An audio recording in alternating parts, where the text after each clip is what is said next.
ရေးကြည့်အောင်ပထမစာကြောင်းကြည့်အောင်ငါမနေ့ကစာအုပ်တအုပ်ဖတ်ခဲ့တယ်မြန်မာ subject ကောအင်္ဂလိပ် subject ကောအကုန်လုံးကစာကြောင်းရဲ့ထိပ်ဆုံးမှာရှိရယ် verb တွေအကုန်လုံးကစာကြောင်းရဲ့နောက်ဆုံးမှာရှိတယ်အဲ့တော့ subject plus verb to ed ဖြစ်တဲ့အတွက်ကြောင့်မို့ရေးကြည့်အောင်ငါဆိုတော့ I ဖတ်တာက read ဖတ်ခဲ့တယ်ဆိုလဲ read ပဲဖတ်နေခဲ့တယ်ဆိုရင် reading ဖြစ်မှာအဲ့တော့ဖတ်ခဲ့ဆိုတော့ I read ဘာကိုဖတ်တာလဲဆိုတော့စာအုပ်တအုပ် I read about ဘယ်အချိန်ကဖတ်တာလဲဆိုတော့မနေ့ကဆိုတော့ yesterday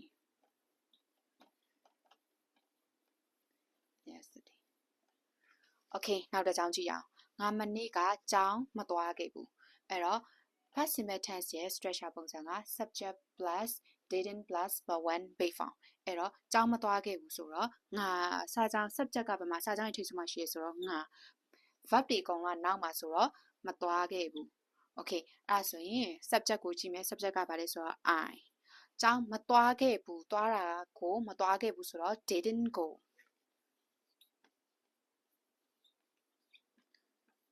didn't go ဘယ်ကိုမသွားခဲ့ရလဲဆိုတော့ကျောင်းကိုမသွားခဲ့တာ didn't go to school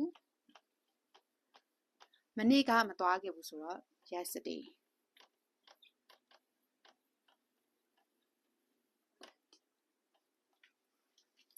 မင်းမနေ့ကစာအုပ်တအုပ်ဖတ်ခဲ့လားအဲ့တော့သူ့ရဲ့ structure ပုံစံ this plus subject plus verb to ed အဲ့တော့မင်းမနေ့ကစာအုပ်တအုပ်ဖတ်ခဲ့လားဆိုတော့မင်းကမစံလုံးမယ်ဆိုတော့ did subject ကမင်းဖြစ်မှာပေါ့ did you ဖတ်ခဲ့လားဆိုတော့ did you read ဘာလဲဆိုတော့စာအုပ်တအုပ်ဆိုတော့ did you read about မနေ့ကဆိုတော့ yesterday did you read about yesterday